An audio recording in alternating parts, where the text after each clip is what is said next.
Gents, I just want to pause the episode for a moment to let you know about the Strong Men of Value Academy.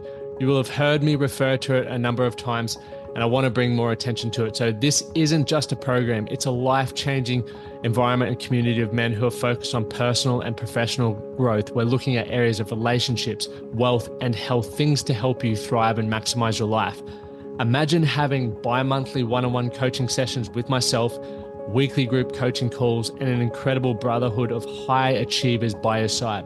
Now we're diving into resilience, leadership, and holistic growth to not just succeed in your career, but to thrive in your health and your relationships. Your journey to greatness, it starts here. So join the movement and you can apply for the Strong Men of Value Academy. You can head to themanthatcanproject.com to find out more. The Man That Can Project podcast, a podcast empowering career-driven men to live more fulfilling lives. We are here to challenge your beliefs, redefine success, and talk about the important stuff in a relatable way. Don't forget to subscribe and leave a review. My name's Lachie Stuart. Let's get into it. I have to start with a quote today. Cultivate the habit of being grateful for every good thing that comes to you and to give thanks continuously. And because all things that have contributed to your advancement, you should include all things in your gratitude. That is a quote from Ralph Waldo Emerson. And I thought it was perfect to start this episode about how to express gratitude. On Monday, I had a mate pass away, and I'm sure a lot of my mates are listening to this episode, and it's rocked the boat for a lot of us. It's in moments like this, and I'm sure, many of you have had people pass away in your life, and if you haven't, how bloody good. It's definitely a challenging thing to process. But it got me thinking about the importance of gratitude. And I spoke with a number of my mates today, and I was sharing how awesome it was that they got to have certain experiences with them and so with my mate and vice versa, and just how quickly time has gone. And gratitude is something that I believe you should practice. I practice it every day. Actually, when I say every day, I don't want to lie. I practice it at least 4 to 5 times a week. Let's say on average, 4 to 5 times a week. And it's had a profound impact on me. There was a point where, is a point in life. You may have grown up how I did, and you've spent the majority of your life with an idea of what you believe success is. And that may look like earning a significant amount of money. That could be six figures, the golden 6-figure mark. It could be achieving fame, playing professional sport, being an actor or a musician. Whatever you had the idea of success when you were growing up. What this idea teaches us is that we always have to amount to something. We always have to add something to ourselves to be worthy.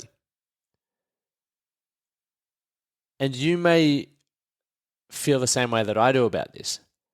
It is very hard to feel like you're enough. It is very hard to be grateful. It is very hard to be happy when you feel like you always have another level you need to go to in order to achieve success.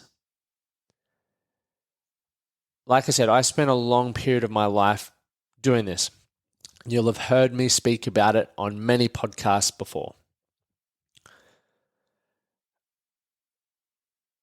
Gratitude for me was introduced around 6 to 8 years ago, and you may be hearing about this for the first time, or you may have also heard about it previously. You may already practice it, or you may not. The practice of gratitude is teaching you to be content with what you have. Right? There's so many reasons that we can be grateful for what we have. And, equally as such, there are so many reasons why you can't. And unfortunately, you may tend to focus on the reasons why you can't. You may get your dream house, you may get your dream partner, you may hit your health goal, and then you compare. Their car is flasher, their house is bigger, their partner has more Instagram followers. And we find a reason not to be grateful.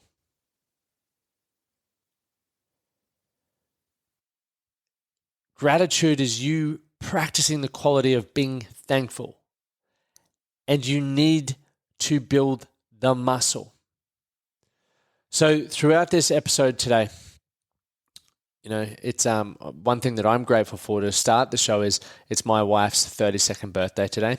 And she's also playing her first show at CMC, which is Australia's biggest country music festival. Benny Blanco's playing today, then Morgan Evans tomorrow, Brad Paisley, a heap of great artists. So it's going to be awesome, and I'm very excited to head out there, which is going to be amazing. What are you grateful for today? What is something that you are thankful for? Take a moment to think about that.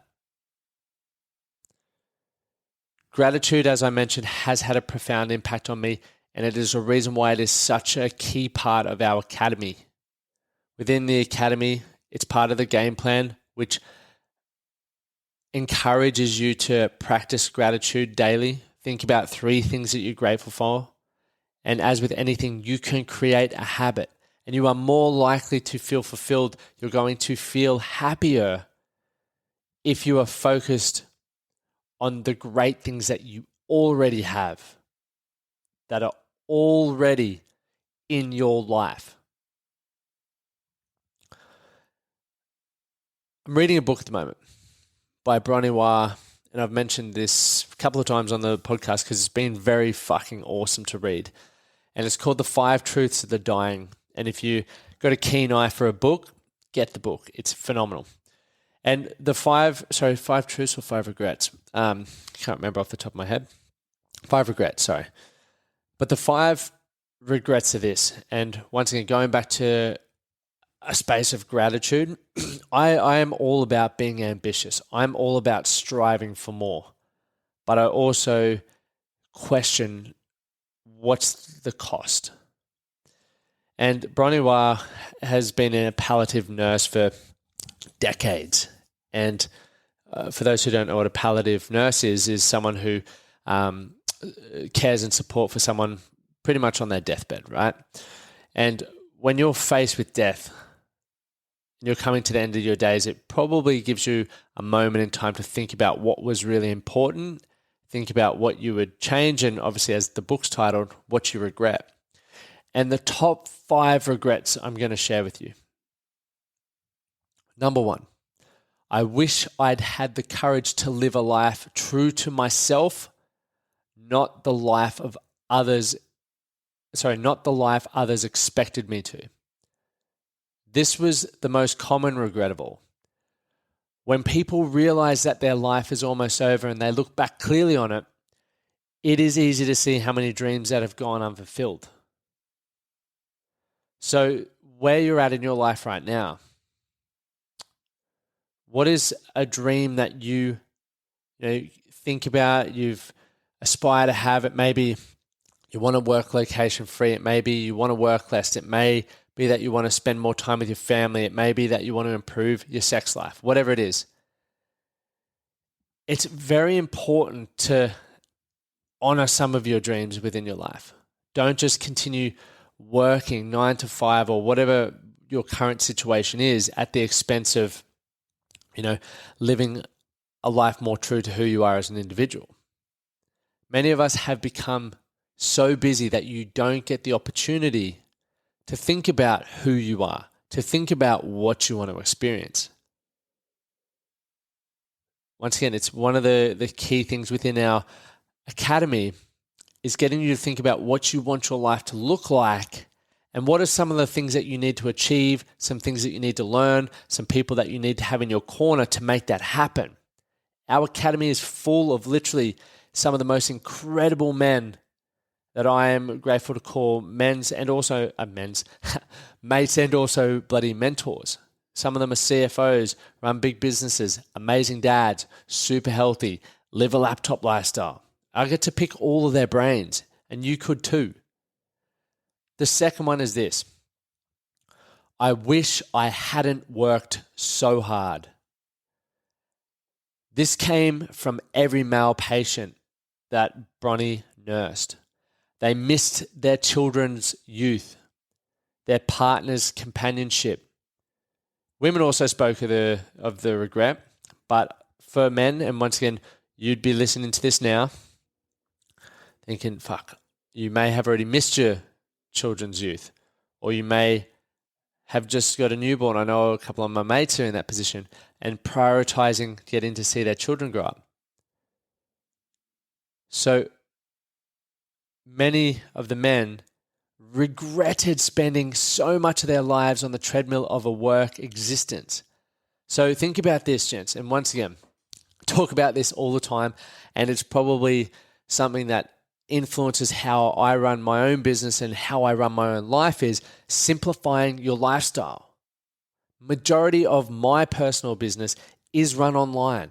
It gives me flexibility because I feel I'm fortunate to work with so many people and hear so many people's stories and regrets and things that they wish they were doing but aren't acting upon. And I'm like, well, if so many people are having the same common challenges, if so many blokes like you are having the same frustrations, maybe I could too. Maybe that's what I need to work against. Maybe that is what I need to grow through.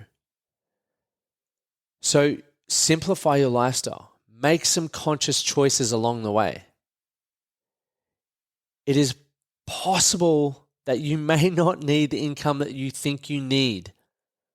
I know this from experience because my income is 3 times what I ever thought it would be. And I'm still, have those moments where I'm striving for more. I'm wanting more status. I'm wanting more clients. I'm wanting a bigger brand.